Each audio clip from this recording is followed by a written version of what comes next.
Welcome, everybody. We're going to be letting everybody get joined in here. We'll be getting started here in just a moment. Looking forward to having you guys all here and having a great conversation. So, super excited that you guys are here with us today. Let me just update here a minute. I can see that I don't have my set up. So, there we go. Now I can hear things. Fantastic. Let me make a couple of screen adjustments here. I'm going to bring Tony up with me. And we'll make some introductions and we'll get things going here in just a moment. There we go. Good morning, Tony. How you doing, sir? Looks like you're muted. Excellent. There How we you go. doing, Chief? Doing great. Doing great. You know, running around like a chicken with my head cut off after a couple days of travel, but you know how that goes. You spend a lot of time on the road as well. I was thinking you're doing what I do now, Jonathan. It's like, where's Waldo? Where's Jonathan? Yeah, I can't say I love that part of the job. I do love what I do, but that part is, as you know, it's not as sexy and exciting as everybody thinks it is. They're like, oh, that must be so cool. And like, no, it's actually really tiring.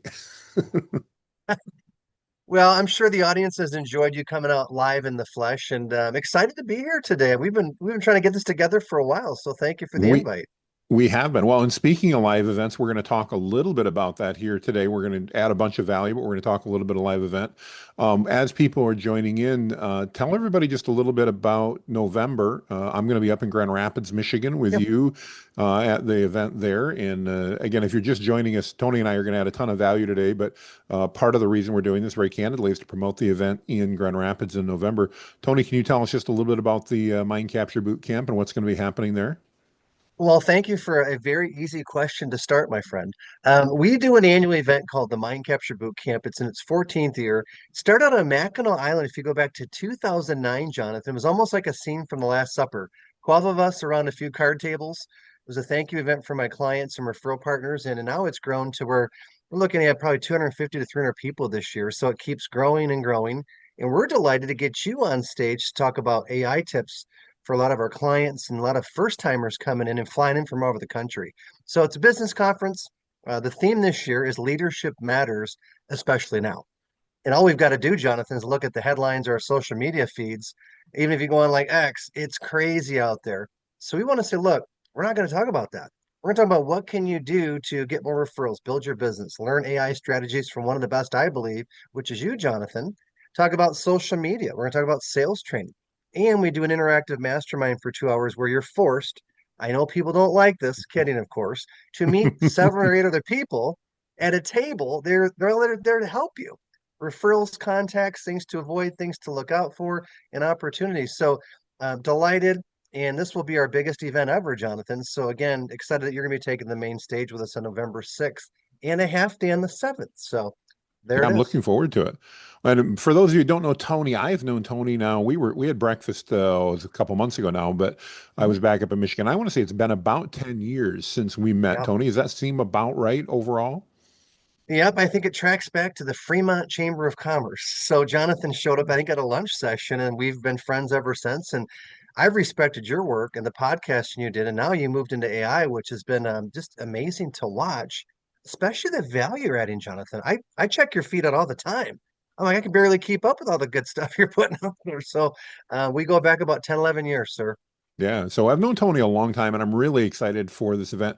One of the things I'm excited about for today as we talk, again, this is not just about the event, we're talking about it, Mhm. obviously, but we want to make sure that we talk. And by the way, Tony, if you've got a link, if you want to throw that in for if anybody's interested Yep. in registering, if you want to see Tony and I in person in Grand Rapids, Michigan, you guys are welcome to attend. That is not a requirement of you being here today, but Yep. yeah, that's it's this is free, so we are going to promote the event. But Tony, you talked about something I think is really important, and that's as we talk about leadership.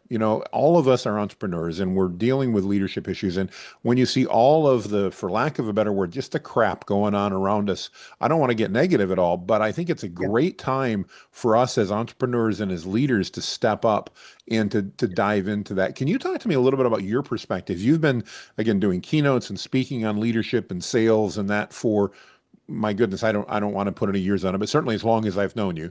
And I'd love to get your perspective about the timing right now of leaning in as entrepreneurs, leaning into our leadership and learning how to become great leaders. I think it's more important, candidly, than it's ever been. And I know there's always junk going on in the world, but I think this is just one of those times when the pendulum's at that side where it's like leaders need to step forward. I'd love to get your thoughts on that, Tony.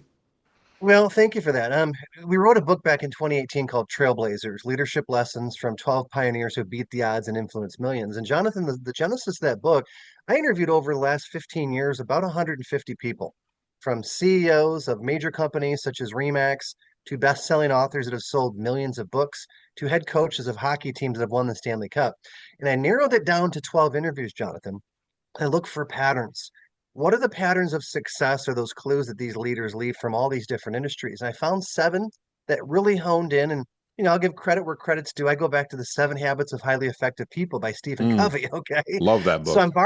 I'm borrowing from the masters, my own interpretation, my own life experience, being around other leaders, interviewing and coaching them. Okay. So there's a couple key things right now. It's the ability to have thick skin. Mm, Leadership right now is not easy because everyone's got a smartphone as I hold my phone up, and someone can record you, video, take a picture of you. You're at a conference, a shareholder meeting, or a team meeting, and someone might be recording you. So it doesn't mean that we have to be paranoid. We have to be very aware that people are listening and they have ways they can share that. So to me, the thick skin is, hey, how do we have the tough conversations? How do we make sure that people feel heard?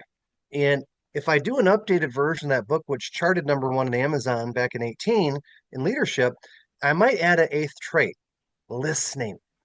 Everyone, mm. it seems, is shouting online, look at me, look at me, look at me. And we're all in promotion. So I'm not saying that's a bad thing at all. Okay. I teach this. However, my best appointments, my best masterminds are when I just listen, I ask a few questions, and I say, tell me more. And they might tell me a little bit. I say, really? Tell me a little bit more. So I hope those that are on right now are watching this later, you take some notes here, because I'm just finding that when I sit back in many meetings and don't say much, I have a few strategic questions. People will sometimes unravel all the core things they're really, really thinking. And I always Mm. tell them it's safe harbor. And not all my clients have NDAs, but they know they can trust me. So to me, leadership is about really effective listening now, Jonathan. It's counterintuitive, all the noise online, and we're all doing it. And you have to be there. Okay. So listening to me is a big trait of leadership. The thick skin to know you're going to have some people don't like you. Another note I want to share with everybody is you're going to have some haters. Jonathan, you follow my Hmm. online work for probably 10, 12 years. I Yeah. post positivity. It's in my DNA. And Yep. once in a while, I'll Absolutely. post up, and three or four snipers or angry people come online that have been watching me just to make a shitty comment. And I just go like, and I move on. And I Exactly. wonder, Yes. I just sit there and go, is that all you have to do is go online and wait to pounce on something? And I think it's okay also with leaders to understand we have to get back to being safe, that it's to disagree and agree on that is fine. Doesn't Yeah. mean we come to Absolutely. fisticuffs. And it used to be long before social media, Jonathan, if you had a beef, you went up to somebody, you made a phone call. And now with the world of the internet, which is incredible, all these new opportunities like we're here now, people can send a nasty message from 3 continents away. So I'm just saying, hey, be intentional, listen effectively, know that you're going to take some arrows, and be straight with people.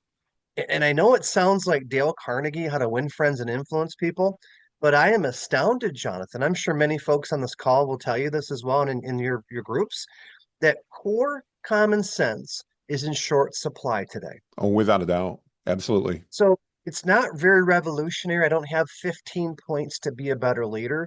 It's intuitive. And a couple of those key things I described there. Let me add a third one in: persistence, Jonathan. Mm. In the world of YouTube and TikTok and X and Rumble, we watch videos and we say, hey, you know what? It's the great motive of if they can do it, so can I. And that's a Yes. great thing. What is often left out is the 7 years, the divorce, and maybe a bankruptcy to get to that point where they're a rock star online, okay? You Or you mean I'm they've not the only magically one that's arrived. screwed up in the past? I mean, that's happened to other people too. Absolutely. And, I look at another great leadership expert, that really has been a big influence for me is Jonathan Maxwell. So John Maxwell, one of my favorite books. I have a library here behind me. That's a real library. Okay. And Jonathan Maxwell's book, his failing forward is all about that. You might hear Mm, 99 no's and finally get the yes. In the yeah. age of instant everything, again, as I hold my phone up here, we want it right now. We want it Yes. yesterday. We want Amazon to deliver this afternoon. We want the result. And I'm sure, Jonathan, you see the same thing with AI. We're kind of walking in the water as our organization with you, and we're about maybe knee high. And I'm going, okay, today we see you live in 36, 37 days. We're all gonna be there taking notes to implement and get into action and know that we're gonna screw things up. We might look a little strange on LinkedIn doing something, but I'd rather get testing and movement, momentum. Motion beats meditation. Gary Halbert, the late great copywriter. Oh, Okay. that's He good. mentored Dan Kennedy, who mentored me directly for almost 30 years. Dan Kennedy, little name drop in there. But Halbert used to say in the 70s at his boot camps, motion beats meditation. So you and I have talked. You've got people that are starting to implement more and more your strategies like we are. And it's a little scary at times, Jonathan, but that's what leaders do. They get into motion. So hopefully there's a few nuggets there because again, we want to add massive value because what's the most valuable thing, Jonathan, besides attention? Time. Yeah. Time, I exactly. don't want to ever want to waste somebody's time. And I want them to go, even if I disagree with this guy, there was one or two nuggets there that got me provoked to do positive disruption or positive change. That's so good. And there's so many areas we could go off that, Tony. I love where you're heading with that. One thing that, you and I've talked about it and that I teach is getting out there and adding value to your audience. Mhm. And that by adding value, you're going to build your credibility. It's going to increase the number of people that reach out to you. It's the same thing that you've done. You're one of the people that taught me this. Just, focus on adding value and bring value to others. But when you do that, like you said, there's some trolls out there and stuff like that that come up. As a leader, how do we deal with those trolls, those people? Sometimes there's a bit of truth in what they're saying. Sometimes there's not. But Yeah. how do you recommend that we put on our leadership hat, so to speak? I'm wearing mine today, but how do we Yep. do that in a way as a leader and not fall victim to, the negativity and basically falling into that same pit where they're coming from? Because the reality is online nowadays, Mhm. you go out and add value, there's somebody that's going to be pissed off because you've added value. Sorry, it's just the way it is, and they're going to Well, make true. fun of you. So, Um, there's how do you recommend we deal with that? there's not an easy answer because it hits to our core because we oftentimes as humans take it very personal.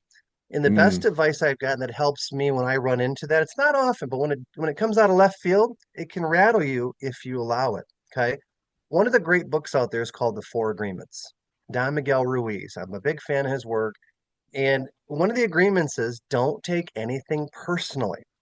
And there are that's so times good. that I'm like, I have to remember in my mantras and my affirmations throughout the day, don't take it personal.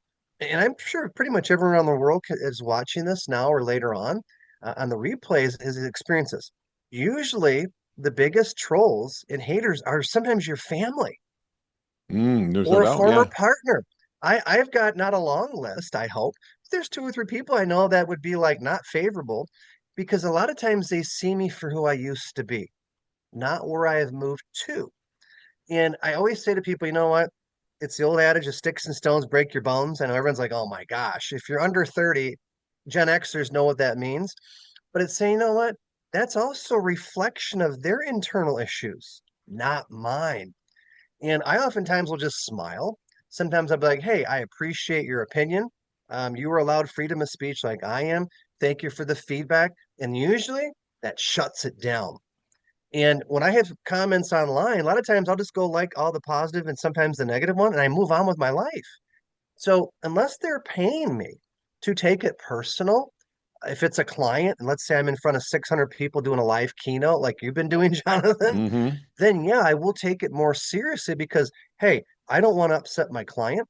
I don't want to come in looking misinformed or arrogant ever. And if I keep Mm-hmm. hearing a pattern that something's being said from me that's maybe a little bit on edge, I will reconsider it. So it's being malleable, it's being flexible, and knowing that, you know what, unless they're writing my paycheck, I really don't have any use to expand valuable time and life energy worrying about people that are probably doing nothing that are usually upset with their own life or they're jealous. So it's a little coarse here, maybe a little Jordan Peterson in psychology, or Melody Beattie, who I'm a big fan of. But as you get more into the battlefield and you're making moves, Dan Kennedy, who I mentioned earlier, he said to me 20 years ago when I was just starting out as a speaker professionally as a writer, he said, Rubleski, I know you're going on the road to do book tour. He goes, be prepared. The higher up the ladder you go speaking and writing, the more bullseyes will be on your ass. Mm. I have never forgotten that. And he's one of the top, arguably, direct marketers walking the planet. And again, I've been around Planet Dan, as he calls it, for a long time. I actually have one of his coffee cups about market message media. So it's ironic. But I knew going in, but the challenge will be on the days when a family member or a friend or a spouse or a former partner turns on you, that you're going to say, you know what? I'm all in. I am all in. I have to maybe forgive them from a distance, but I must move forward. So, Jonathan, thank you for that because as entrepreneurs, sometimes it's the loneliest job in the world. There are Let me moments, repeat yeah. that. Oh, most of us are working from home more and more post-COVID. And, it's like, wow, um, there are days I feel like, am I the only one that's getting this kind of heat, this kind of criticism? You are not, my friend. So wherever you're sitting in the world, in your home office, or maybe you got a small team and the lights go out, everyone leaves at 5 o'clock, and you're the last person he or she in the office, know that you're not alone. And that's okay. So great question, Jonathan. Well, thank you. No, I appreciate the extensive answer. And, it's good to know that it's not just us. I know when that happens to me, the first inclination I often have, yes, I take it personally. Then I've got to take a step back and go, okay, this person doesn't even know who I am. I mean, we've Yeah, never yeah. met, we've never talked. But the second part is then just knowing that it's not just me. It's happening to all of us out there. And I think, like you said, entrepreneurship, leadership can be very, very just lonely sometimes. And that's really important to know. I asked when we got started if people would post some questions, and I'm going to just kind of pepper some of those in, Tony, if you don't mind, as we go through, Yeah. and then you can kind of tell me how that relates. But Paul asked, how do you keep your core values and your culture in place as you grow your organization and as you add more people? I know that's something that I've certainly struggled with over the years is to how do you keep that core culture centered and around, especially as you add more and more people. What are your thoughts on that and how any recommendations? I think it comes down to a couple quick things. Again, a great question. So thank you, Paul, for that. Is how are you onboarding? And when someone's looking to maybe come work for you, what homework have they done on you? Have they researched your social media? Do they know some of your clients, some of the work you've put out in the marketplace, product or service? And are they on board initially? Because it's really difficult if they don't get the culture right away and they want to give Yes. pushback for them to typically be coachable to come in.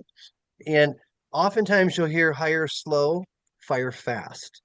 And a couple of my mentors have taught me that. And it doesn't mean that you're mean, you don't give people a little bit more time, but typically organizations say, look, we have a 30, 60, and a 90-day plan to make sure you're onboarded properly, you're trained. You maybe have a mentor that's working with you. So that way they know what they're signing up for.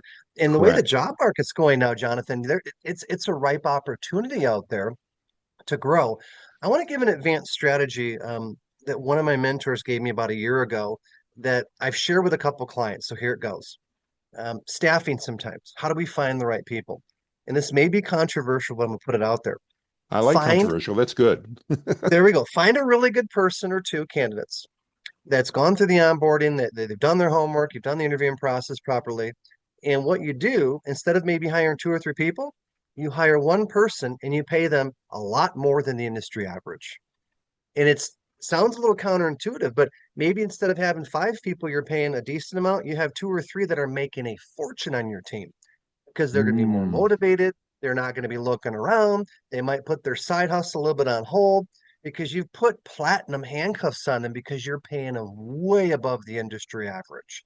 And that sense of loyalty, and some people want to go, well, it's not always about money. Well, typically it is. You know, I don't think a lot of people running around working for organizations say, hey, just well, don't worry about paying me. How's that going to work with the bank, your car note, and your utility bills? They don't pay themselves. So again, it's maybe the fewer better employees that you bring on that are just really, really good and that get it, that you pay a premium so they're not sniped away. And again, with AI, which is your expertise, it's easier to bring that into the fold. We don't need possibly as many people per se. So Hmm. there's my thoughts.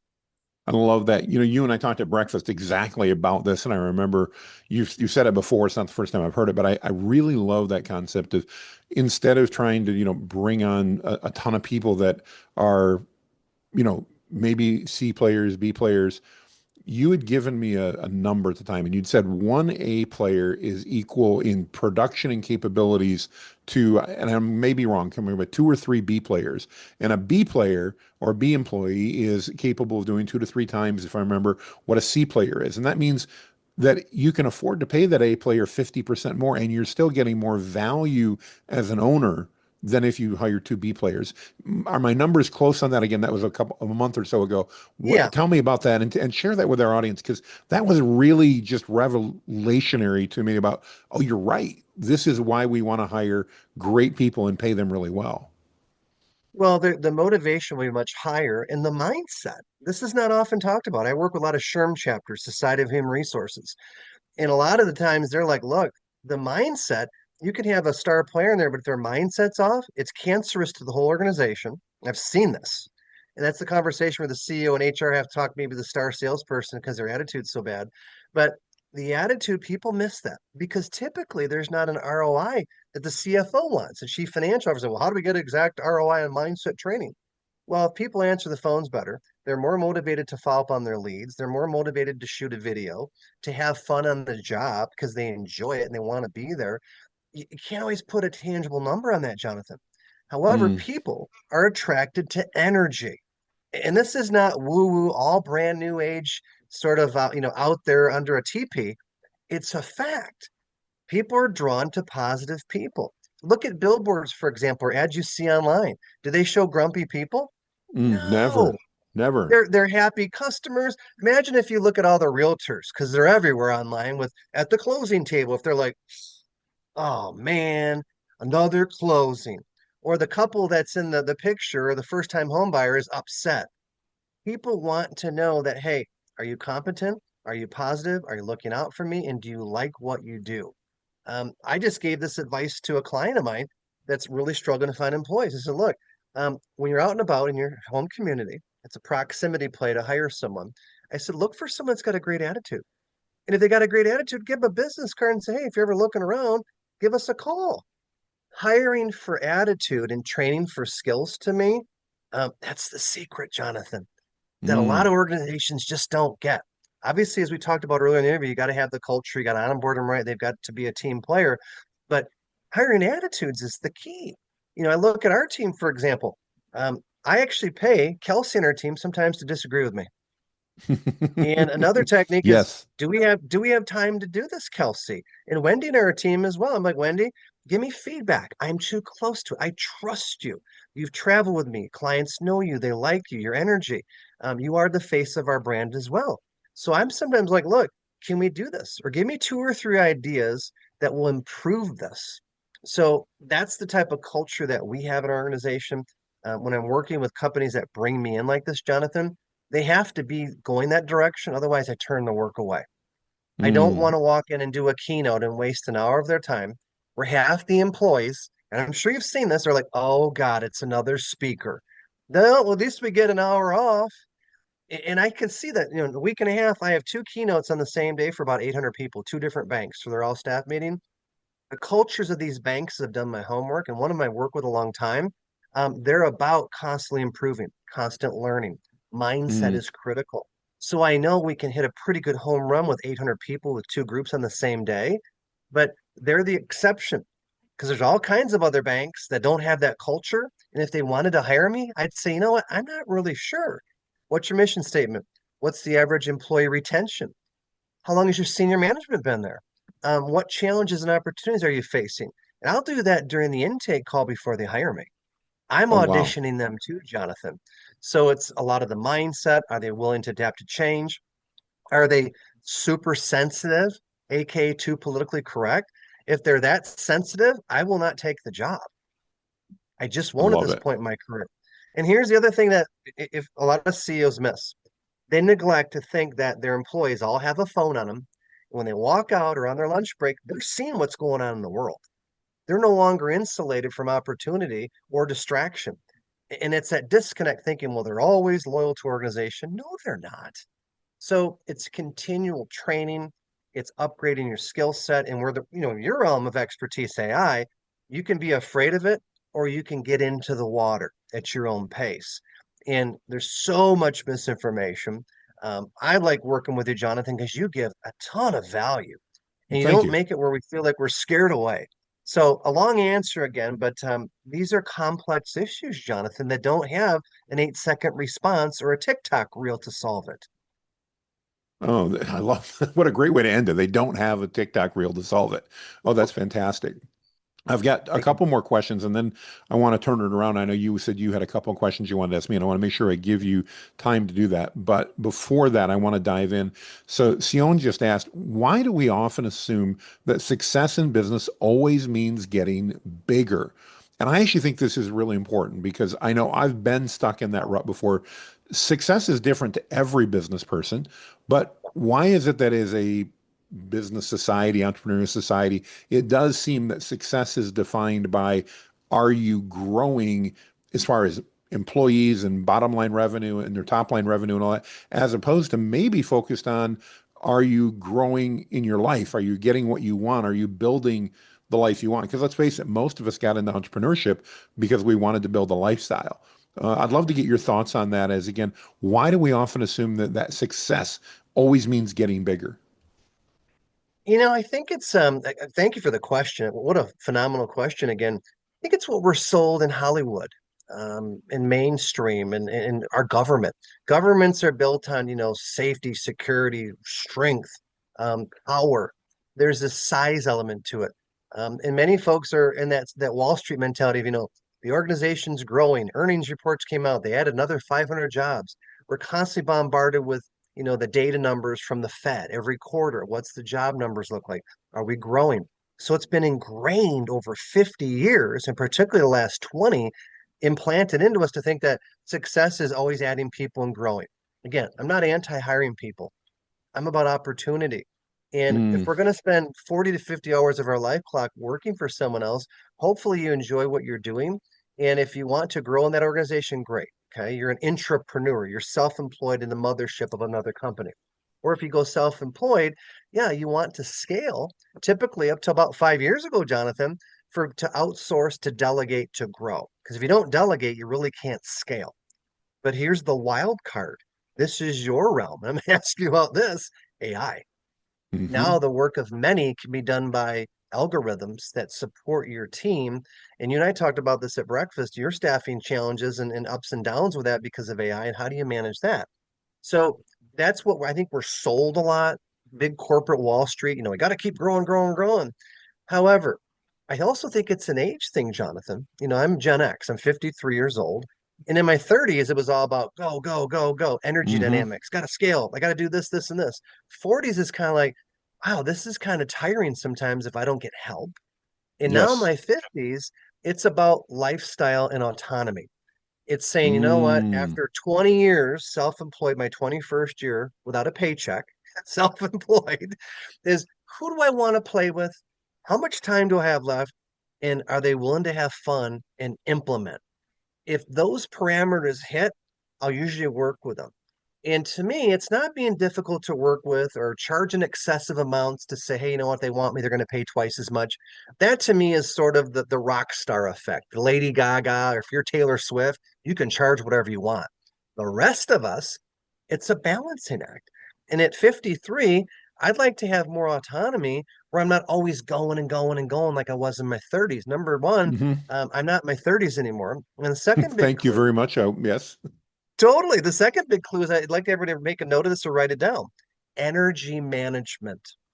Um, Something about your late 40s, I think, when you turn 50, you look at life and go, wow, I'm still here.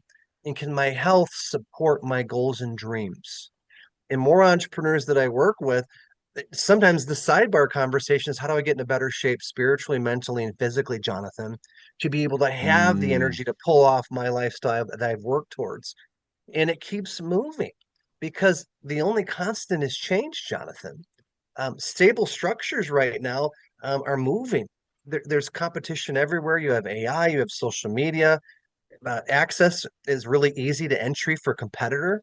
It's no Yeah, oh, longer absolutely. mainstream competition. People can jump into your game anytime from anywhere with a landing page, and they can do a split test in an hour. That used to take years in direct marketing in the old days. Okay. So I know that's such a darn good question. It's a personal choice.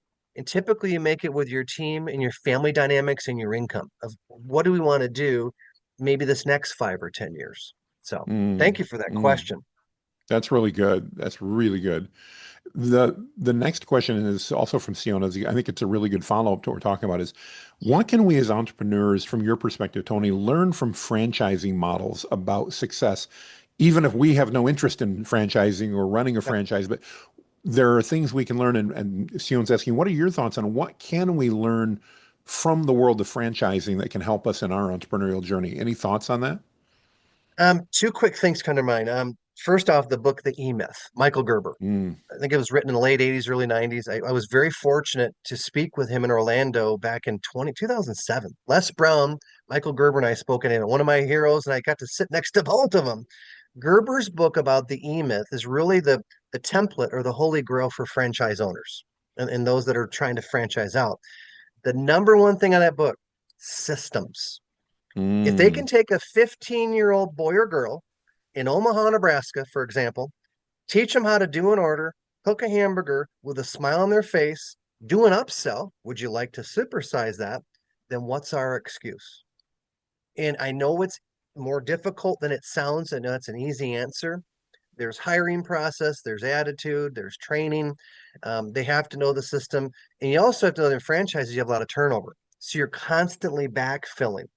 The mm, change in that model is how much will automation jump in to where we're going to have fewer people, but those fewer people have to be much better trained, have a better attitude, and deal with a lot of stress because there used to be seven of them. Now there might be three. Go back about 20 minutes ago, Jonathan. So those three there are going to be paid more because they're adding more value. And it sounds like a paradox, a catch 22, but it's looking at the systems you have in place and how are you learning? I call it, the cross pollination of ideas. We do that at the event. I know it's a shameless little sidebar here, but I love watching a table of 8 people in different industries cross pollinate. How do you get referrals in your industry? How do you do customer service? What AI are you guys using in this industry that we're not aware of? The cross pollination is beautiful to watch because it's coming completely out of their old paradigm. Most of us have blinders on. Okay, like I'm doing in the image here, like a horse. If you open a blinder, you see a whole new realm of perception. You open two, your world has completely changed. So systems, systems, systems. Jonathan, this sounds like AI to me. mm. Well, and that's what a great transition. It's your turn to ask me a few questions that you may have, and that as Yeah. we go through that. What are some of your thoughts, or what are some of the things that I can answer for you that you hear coming up regularly? It seems like from watching your work and Wendy and Kelsey and our team, we're starting to dive into this AI. It seems like it's built on prompting. Like the Mm. better the question you ask, the better the potential outcome. Am I right or wrong on that one? To an extent, but I think it's even more important than that. I think it's based upon context. In other words, you know, as a married man, I always struggle when my wife wonders why I can't read her mind. She always struggles when she realizes that, or I struggle with something that she put it this way, I'm losing my words, but neither of us can read each other's minds. And when we use AI, we often seem to assume that the AI just knows what we really meant to ask. And we ask really simple questions and then we get frustrated because candidly, we get back junk responses. So yes, prompting is important in how we do that, but even more important is context. And I think because again, especially for those of us on this call, lots of entrepreneurs, lots of leaders, many of us who either admittedly or not may have some ADHD tendencies. We're in a hurry. We're in a rush. We want to get things done, and so we don't take that moment or so to actually give the context needed. And as a result, then we get frustrated because we get kind of crummy answers back from AI, and we're like, well, that kind of sucks. So yeah, I do think prompting is important, but I actually think context is even more important. Yep. If you were to say, all right, Jonathan, give me three things. that I can do right now with AI today to get my feet into the water and get going, what would those three things be? That's a good question. Thanks for asking. I think I may or not might get three. We'll see if I can remember as we get through that. For those of you that don't know me, I am a self-proclaimed and diagnosed, not self-diagnosed, but actually diagnosed visionary entrepreneur with ADD. So my memory, as my wife says, I suffer from CRS. I can't remember stuff. She uses a different word for stuff, but definitely that's part of who I am. So three things that you can do. First and foremost, don't be a prompt hoarder. And by that, I mean, when we get started using AI, we often start getting really excited about, oh, I want to save that prompt. That's a good prompt. That's a good Hmm. prompt. That's a good prompt. And we create these massive notes of all these prompts. Now, while we're learning, that does have some value because you can read things and you can learn from them, just like you can from reading a book. But the Yeah. problem is, most of us as entrepreneurs, we save them so that we can use them in the future. But let me paint a simple scenario for you. 30 days from now, you remember that you saved 472 prompts over the last 30 days, and you go, Hmm. one of them was about X, and I need it now. Going back and finding that, even if you're using Evernote or Notion or things like that, is still very time consuming. And as a Yeah. result of that, then when we find it, it's like, well, that's not exactly what I wanted. Again, I'm not saying all prompt libraries are junk. You can learn from them, but we spend a lot of time hoarding prompts. And it's really the time that's the problem, not saving them, it's the time because Yeah. it doesn't save us time long term. And again, we spend a lot of time doing it. So that's number one. Don't be a prompt hoarder. Number two is stop chasing. And this is really hard for all of us, myself included. Stop chasing the latest and greatest bright, shiny object. Mm. Literally, so today, as we're recording this, I'm checking my calendar to make sure I have the right day. You know how it is when you travel and you can't remember what day it is? I'm there today. So, today's Wednesday. Already this week, Claude has made a major new announcement about a major new model that they have, which is incredible. And last night, ChatGPT released Sora 2.0, which is literally a groundbreaking new video model of what they're capable of doing. And I'm not trying to use these words to be Yeah. spacey. They're major, big, bright, shiny objects. Excuse me. And we keep going, oh, I want to spend time on that. I want to learn on that. I want to do that. I want to do that. I want to do that. I want to do that. I want to do that. And as a result, we end up not doing anything. We spend so much time spinning our wheels. Whatever AI model you have available to you today, Tony, and this stands for Mhm. everybody on the call, will allow you to do so much more than you could do without AI that we're better. It's often more effective and more efficient as an entrepreneur to focus on the tool that we have and that we know and that we like. That doesn't mean we can't pay attention and we shouldn't occasionally, join up and come to events like you're having in Grand Rapids and learn about Mhm. some of the new models, learn about some of the new capabilities. But on a day-to-day basis, we really need to try to turn off that noise because it is just that. It's noise and it draws our attention. And again, we end up wasting a lot of time and not getting stuff done as a result of that. So that's my second point. I think the third Cool. point that we miss as entrepreneurs, especially, and this is really for us as entrepreneurs, we often embrace AI ourselves, but we don't teach our team how to do it. And as a business owner and an entrepreneur and a leader, you will get so much more value out of your team leveraging AI than you will you using AI. You'll get a ton. I'm not saying that. You should be doing it. But imagine now if you had your team also using it and you empower them and you train them and you give them the tools that they need so that they can do a better job, whether that's in customer service, whether that's in sales, whether that's in marketing, whether that's in HR, really doesn't matter. AI and AI prompting can help out your team tremendously to save time and to add more value to your customers, to your company, to your community. So my three things, yeah, it really is going to be those three things. Don't prompt hoard. Use the AI you have versus looking for that bright, shiny object and empower your team to use AI in addition to just you doing it. Wow. Well, Jonathan, thank you for that. And let me, if I can add something too, is we joke about our ADHD. A lot of us as entrepreneurs have it because we're managing so many spinning plates, and Mm. it's almost like whack-a-mole some days. And you're like, okay, I had Yes, all it these is. best laid intention plans, and I'm hitting this, fire there, fire there, fire there. At the end of the day, like, not many people can do that. So I look at it as a strength. And not that, if you're constantly forgetting things, no, I don't want my pilot to forget to put the landing gear down. But you have a team around you that complements. And some people are more Yes. logical, precise, systematic, checklist, and they're the creative ones also that are entrepreneurs typically that have the ADHD and the energy to pull off like a Tasmanian devil that somehow gets things done. So I don't look at it as a bad thing always, Jonathan. It's a great source of creativity, and it's probably, from I recall at our breakfast, why you moved into the world of AI. It Yeah. hits your sweet spot of going, oh my God, this is exactly for my personality style. So tell us more about the shift into AI the last few years for you. Well, for me, it really began when ChatGPT added a graphical user interface and they made it something that was easy to use. AI, has been around forever. I Hmm. vividly remember in the old days renting a Hertz rent-a-car in Los Angeles, and it was one of the first times I had a GPS in the car. This is before I could get them for my car.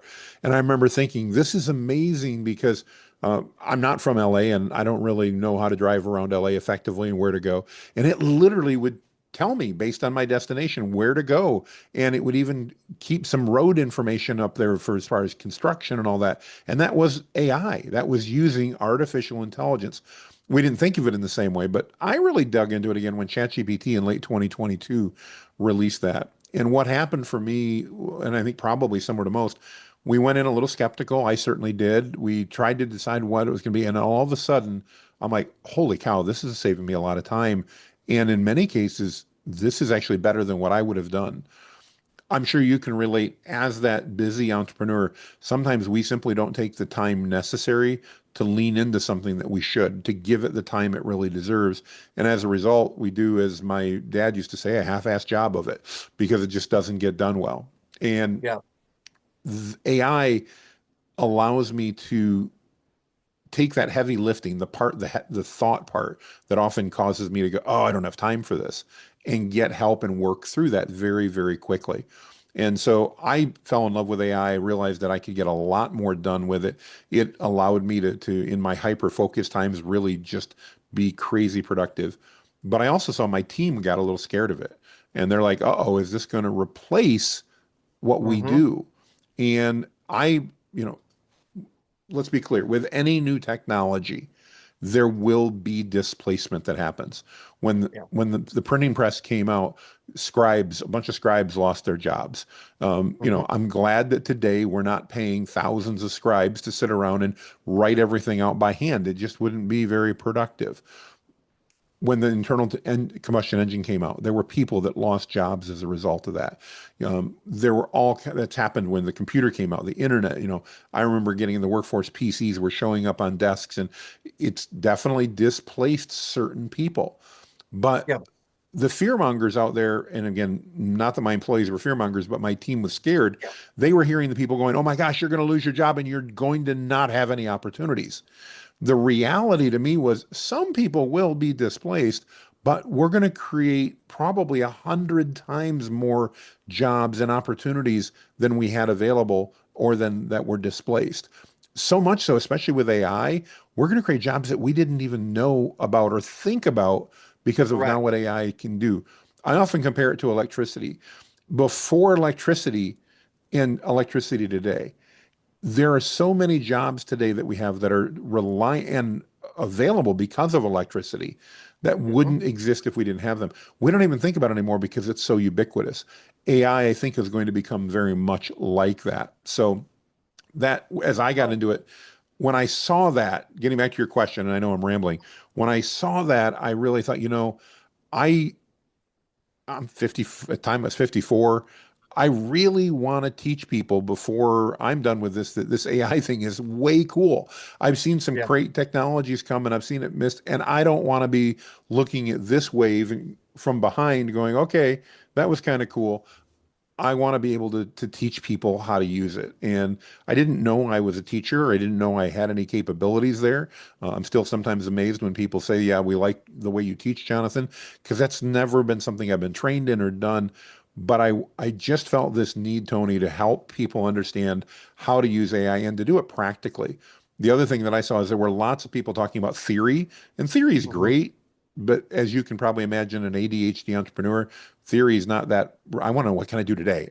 Let's put the rubber to the road, so to speak, and figure it yep. out. And so I just kind of fell into it, and I asked some people if they'd be interested. And what do you know? They were, and now we've got an amazing community. I mean, as evidenced by the people on the call here today and the questions that are being asked, we just had an amazing community of entrepreneurial people that have come around and said, "Wow, this is cool. I want to learn how to use it." Because, like me, they want to deliver more value. They want to save Yeah, time. yeah. They want to do more in the world. So let's fast forward to 36 days. You were back in your old native town of Grand Rapids, Michigan, West Michigan area. You're going to be doing a keynote on day one, and you're going to do a half day on Friday, November 7th for about 3 hours. What should we expect? Are you going to be online like doing show and tell? There's going to be Q&A, Mhm. success stories. What would that perfect morning look like for you? Because it's going to be very interactive, Jonathan. So give us a little preview of things to come. I think the biggest thing we're going to do is we're going to talk about practical ways that you can use AI in your business and with your team today. So if I remember, I'm speaking on Thursday, and then on Friday we've got a half day session, if memory serves me right. And Yep. the Thursday session is going to be a prelude onto the half day session on Friday, but we're going to be talking about very practical ways that you and your team can use AI. Um, Awesome. we're not going to get into, I mean, we'll show you some cool stuff, don't get me wrong, but we're Yeah. not going to talk about 27 different models, and I'm not going to talk Yeah. about 27 different tools, and I'm not going to talk about what you can do next year or the year following. We're going to talk literally about things that you can go home Thursday night, or if you bring your phone with you, you can do while we're talking, literally on site, that you're Yeah. going to be able to do and that you're going to be able to then share with your team. Because here's the cool thing, Tony, I believe that everybody on this call with just a little bit of focus could save 60 or more minutes a day by bringing AI into what they're doing. And I don't know about you, but I've rarely met an entrepreneur that had more time at the end of the day than they did stuff to do. We always get to the Right. end of the day and we've got more stuff to do. There's not enough time in the day. I still Yep. don't have enough time in the day, but I have more time than I did before AI, and I get more done than I did. And that's really what we're going to focus on. We'll be doing some live stuff, assuming the internet at the hotel is good. If not, we'll definitely have some screenshots to walk you through. But that's going to be Thursday, and then Friday is going to be a much deeper dive and much more interactive. We're going to actually have more Q&A, and we're going to teach you how to use AI in some, again, simple ways. We don't need to buy lots of special software. This is using tools like ChatGPT and Gemini and Claude, nothing special. But how, again, you can leverage it within your teams and in your business to save you tons of time, make more money. And the cool thing to me, we've been talking about value, Tony, how you can Mhm. leverage AI to bring more value to your customers. Imagine that. As we get more and more competitive, we always know that, the worst thing that can happen is when the customer looks across the fence and goes, that grass looks a little greener over there than it is here. I think I want to try going over there.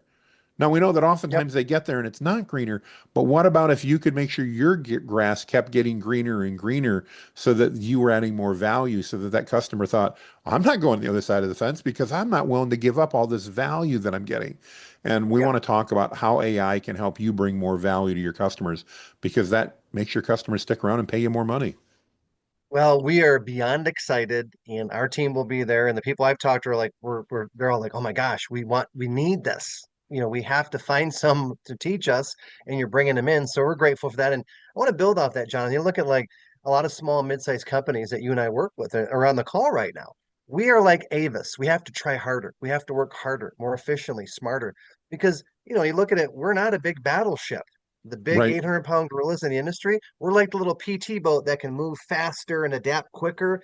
And you don't want to take the battleship head on. You got to outmaneuver it to Yes. survive and thrive. So I'm excited to see you teach from more of an entrepreneurial emerging company format. And we'll have some bigger corporate maybe mixed in the room. But a lot of our audience is small, mid-sized companies, entrepreneurs, or those that want, artists, creative types that really will utilize if they see it done properly and feel like, okay, this isn't overwhelming. So Mm. again, we're beyond ecstatic to get you in. And I've got to think, real quick, Cyber, tell us about Alex Hermosi. This guy is all over Mm. the internet. You're meeting him or have met with him because that's also to me a high honor. But what's the scoop behind Alex Hermosi, his quick story, and what's going on with you guys? Well, Alex just launched a new book, and some people love him or hate him. I think he's Mhm. interesting. He's definitely, a unique figure, and he stands out in what he does. I like a lot of what he does. In fact, Alex's last book before the current one is part of what got me into doing what I'm doing because he talked in that book about Wow. giving away value. And he posited the question, at least I got from the book, what would happen if you just gave value to people and trusted that they'd then come to you and go, hey, can I pay you to do things? And that's a Yep. lot of the way I've built my current business that I do now. But anyways, part of his new book, he had a challenge, and our community really came out. And I'm actually meeting with him in a few weeks, flying out to Las Vegas. Got an opportunity to meet with him and his wife Layla and his team, and so we're going to hang out with them for a day in Vegas. And if you guys are in our free Facebook group, we'd love to know what questions you want me to ask Alex when I'm out there. I can't promise I'll get to all of them, but we're gonna have a day with Alex and Layla, and really looking forward to that. Again, he's such a unique figure. I've never met him before, but looking forward to having that opportunity to hang out with him for a day in Vegas. Yep. And he just did what, $100 million book launch. I mean, it was elaborate. It Yeah, took two massive. I years, and mean, yeah, set so some Guinness Book of World Records record for most sales, and yeah, he definitely did all right on that launch. I think that was a pretty good launch for him. that's awesome. And Jonathan, proof to what you say and what I see, you're asking your community to give questions. How Absolutely. cool is that? So it's not all about the Jonathan show, it's about the larger community that you're serving. So how excited. I'll get you a question. Probably give it to you at boot camp. There we go. That'd be amazing. That'd be amazing. Awesome. So So final awesome. question for you. Looking out the next year or two, what would be a big goal you have with your community? Online and Mm. at the in-person events, what is the big takeaway you want to share the next year? I don't even want to go 3 to 5 because it changes fast, but what drives Jonathan Mast at the end of next year? What would be something you really want to accomplish with the community? So we've had great luck talking to entrepreneurs. I want to continue to expand that into talking with their teams and seeing those entrepreneurs share what AI can do with their teams. Right now, if you look at the studies, and every study is a little different, but it shows that less than 20% of the entrepreneurs out there are regularly using AI on a day-to-day basis. And generally, they determine regularly, I mean, are you like opening up ChatGPT and giving it a prompt? Yeah. I spend tons of time in there. I leverage this device, my phone, and literally transcription by talking to it to get tons of stuff done. I'd like to see as we into 2026, a year and 3 months from now, I'd love it if, in addition to the entrepreneurs, if we were able to bring more of their teams in and empower it, because I think that's where it gets really exciting talking about return on investment, return on what we can do. If you could save an hour a day, what would happen if you have a team of 5 people and you could help them save 30 minutes every day? That would mean now you've got 2.5 hours of man time, person time every day that's being saved. And that can be used for all kinds of things. You can give it back to your employees to just make their day less stressful. You can help serve more clients. You can scale better. You can add more value to your clients to keep them stickier, make more profits. There's so many things you can do, but they're all positive when you can find that extra time. Jonathan, this is so bizarre. This happened Friday afternoon. I got a call from a company in West Michigan, purchased a table of 8, and I told him about the bonus session with you on Friday. And I said, "Do you want to just you and a couple other people?" He goes, "Nope, all 8 leaders are going to be at the AI session, so I have to try to train them or have confusion. They're all going to be at the AI session to learn in unison as a team." So what you just said, you're going to see people like that already in a month and a half at our event doing what you're saying. That's so cool. So And I think that's really where the big lever is right now. That's where we're going to yeah, get those massive returns. awesome.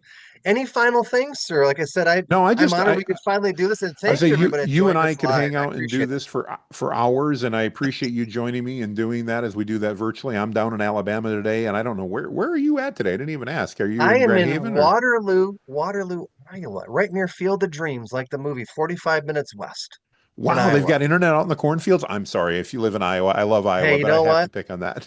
You know what? There's the rare tower with a large, scarecrow on the top. To Well, the good news disguise it. is because there's no trees and it's all corn, that there's lots of room for the signals to go. So I'm sorry, I shouldn't Reception pick is on Iowa. straight. I Nope, it's love straight. Iowa, but uh, awesome. Well, that's great, guys. I just want a reminder. There's a number of links I saw. Wendy just posted it again. If you guys are interested in doing this in person with Tony and I, and some other great speakers as well. Tony, really quick. I know we've only got a couple minutes, but can you tell everybody about the other speakers that are going to be at the event too? Because it's not just me. Yeah, for you're one of our major feature keynote speakers. We also have a gentleman named Steve Napolitan coming in from Tulsa, Oklahoma. He was at our event in Sedona this year and just mesmerized. He was only supposed to be in our panel. I said, Steve, we'll give you an hour. So he's going to talk about how to get more value from your customers, get more referrals, and how to really grow your current customer base. And it's just, I can't even describe it.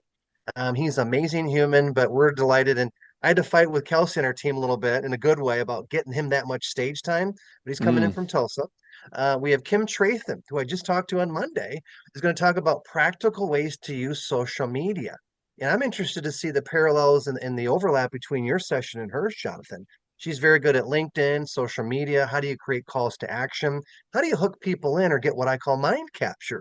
So Kim is phenomenal. And again, we just had a great call with her Monday on our LinkedIn strategy. We also have Greg Harris coming in. He's one of our local guys from Grand Rapids to talk about question-based selling. Hello, mm. does this sound like prompts? You know? Yes, So he's going to do absolutely. some sales training. In our entrepreneur panel, we have Tony Will, who is with the Kalamazoo Wings hockey organization. She's on the board of regents in a very male industry. She's one of the few females that is just positively disrupting the world of hockey. Talk about entrepreneurship and all the fun promotions they do in minor league hockey. That alone is a clinic.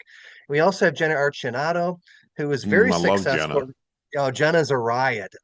You'll know when you see Jenna because she is like a force in any room. Yes, she is. Her nonprofit Food Hug, she'll talk about that. But how do you build an Italian restaurant in Grand Rapids, Michigan, where it's become known worldwide? Like Mike Rowe has had her on his show, to the top food networks have been to her restaurant, but just an amazing human that is not afraid to try new things and loves just to surprise people.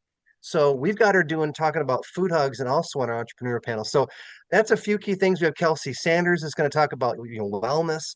How do you, as an entrepreneur, how do you get all this done? As a leader, a trailblazer, Mm. how do you have the energy to do it? So Kelsey's on our team as well. But people are like, "Where's Kelsey?" So Kelsey will be back this year, and our team will be there. So just very, very excited. I think it's one of our strongest lineups yet. As an event promoter, you have to take that with a little grain of salt. But the timeliness and the theme, leadership matters, especially now. The entrepreneurs in that room, we have a lot of CEOs coming in, we have a lot of HR professionals, and obviously tons of entrepreneurs. Let's cross pollinate them in a room and watch the deals, the joint ventures, the referrals fly, and the resources. And the mastermind is the big thing, Jonathan. We almost have to get a crowbar to separate people at the table to exchange ideas and best practices, but those 2 hours are golden. So we also integrate that in. And again, November 6th and 7th, and we're delighted to have everybody there. Yeah, well, it's going to be a lot of fun. I'm looking forward to it back in my original Thank you. hometown now that I've moved down to Alabama. So looking forward to coming up. And yeah, hopefully we'll see you guys there. If not, we want to really thank you for joining us here today and really appreciate all the comments and stuff. Got to as many questions as we could. Tony, thank you for your time. It's been great. You're welcome. I would love to hear from you guys, all the people that are on the call. If these free sessions like this are valuable, where we talk about leadership and we talk about sales and AI and all that together, because it's not just AI, it's how it integrates with everything else we're doing. If it's valuable, would you just throw a one in the comments to let me know? That way, Tony and I can look at that and go, okay, this is the type of thing that makes sense. I love to know if we're adding value to you guys. So I see a bunch of ones coming up, some thank yous. So, Tony, they loved you. That's amazing. Thanks for your Well, and time. thank you all, and thank you, Jonathan, for the opportunity. Let me real quick. We got some Oh, yeah, bonuses for don't forget. you. Yeah. Yeah, we've got book 1 and 3, which is the original mind capture book about referrals, marketing, and this is about mindset. Okay, so we've got those as a thank you for everyone that joined us. And Jonathan, we also have some other freebies. So thank you, everyone, and hope to see you in Grand Rapids.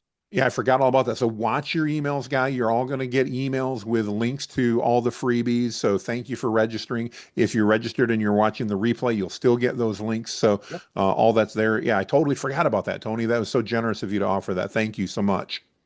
Hey, two guys with ADD, we support each other. We do. Awesome. Have a great day, everybody. We'll see you Cheers, soon. everybody. Take care. Bye-bye. Bye bye.